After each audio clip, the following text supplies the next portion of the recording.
nice. Yeah. That? Yeah. Oh. I spent like a solid 2 hours trying to untangle my necklaces last night. I was so angry.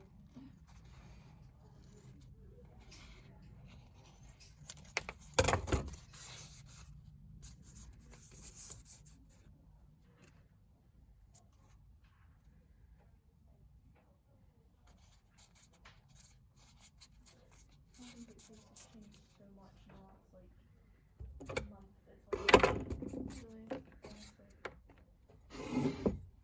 See, this time last year, if you told me this was a young blood, I would laugh in your face. I'm obsessed with him.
I want to get them done now, but I've been so long.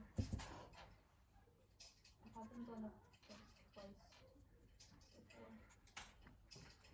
I don't get them done once, we pulled them all out. They're just so uncomfortable to wake up to. And like, they just dry so really heavy and sore everything. You just need to brush them.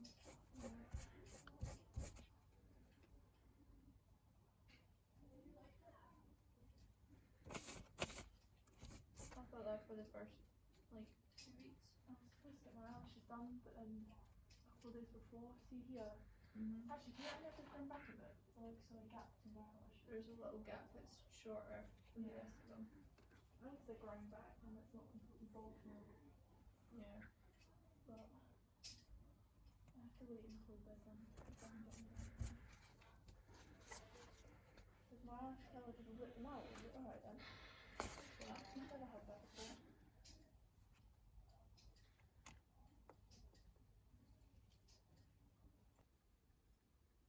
So here are two little pieces I've just made by heating up the material first, bending it, then cutting into it, then giving it a little bit of a sand around the edges, so using very fine grained sandpaper inside the curves around the top just to make sure it's not got any little sticky up bits.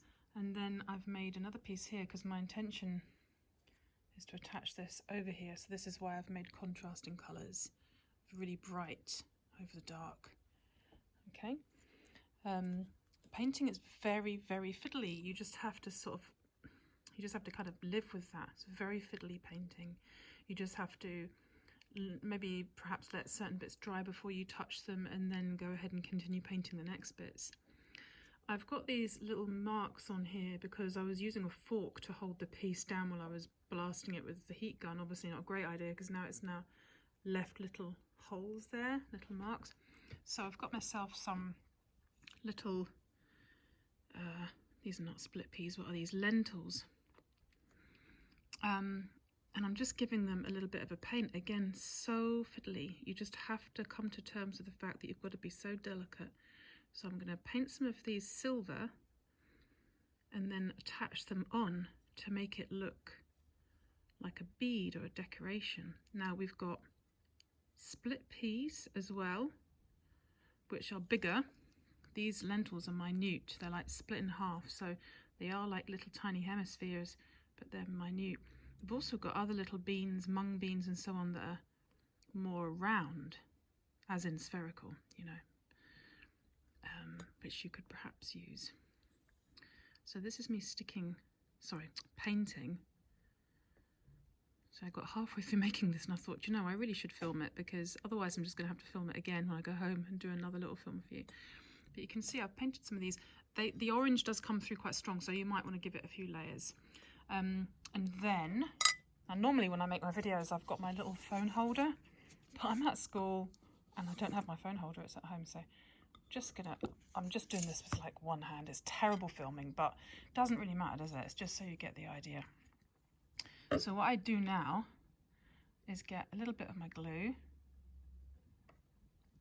and then sit it where I want the little bead to go. Hugely fiddly, hugely. Twist, often twisting the brush will release it from the surface a bit better. So a little tiny blob and twist. So I'm going to cover up these little things here. Hopefully. I have to be so patient. Okay, so that's me done that, but now I have to pick up this. Oops. Sorry, absolutely appalling. But you know, I never wanted to be a YouTube star. It's never going to happen. Okay, now I need to pick this up. If I just touch it, I'm wondering if touch it, sit it in. See, normally I'd use two hands, but I'm using one hand to hold my phone. Aha. That's not bad. Pop it down. Come on, I want you there. That's where I want you. Not bad. Right, let's get another one. That one looks nice and silvery. Can I pick you up? Maybe with a bit of paint? Nope. Pick you up with a bit of glue. But then my brush might get stuck. It's all very trial and error. We just work it out as we go. Come on. Yes! Woohoo! So now I've got like what looks like two little beads there. And what I could do, so it doesn't look like it's just randomly put there, is I could have like a nice little row of these beads coming along here and like ending up here, maybe one or two here, one or two here. Or I could do something even more interesting and make them smaller as they go down. So I could look for smaller little split peas, or the tiny little grainy things that we might have that are even smaller than that. You know, so there you go. And eventually that'll go on there. It's starting to look like something sort of quite beautiful, I think. I'm also going to do a little bit of dry brushing of the silver on the actual piece itself, but I'll do that in a minute. So I've been looking in my little tray of jewellery. I've got a few trays like this of jewellery so that you can rake through and you can just pull anything apart that you come across, or wrap up things in tissue paper or fabric or whatever you want to do. You can just use this stuff. And I found these tiny little beads. I've put some silver ones along here. This is my trusty purple spike, really good for doing things like this. So I put the glue on first, and then I've sat these little silver ones into that glue. And now I'm going to try and get these tiny, tiny baby ones. Look at this. Like that one. It's really hard, but if you just pop it on like that and then go like that. Sorry, my filming's awful because, like I say, I'm holding it with one hand. Let go. Yay! Sitting it in there. They're not exactly the colour. Actually, they're pretty good colour. They're like a bronzy, silvery colour. Gosh, can't get this quite right. There we go. And if you sit things into the PVA like that and just leave them to dry, that'll just dry completely clear. These strange little ones that are almost like sandy colour. I don't really know what these are. I really want that one. This this one. And you can cluster them, make it look like the surface of a sea anemone or whatever, because this one's supposed to be, well, to me this is like a sea lifey type inspired piece. But then again, actually, come to think of it, I was using Ailey's butterfly images, her design. I was using hers when I was looking at the shapes on here, so actually, probably talking nonsense. But I decided to go purpley colours, and I'm thinking it reminds me a bit of a crustacean or something.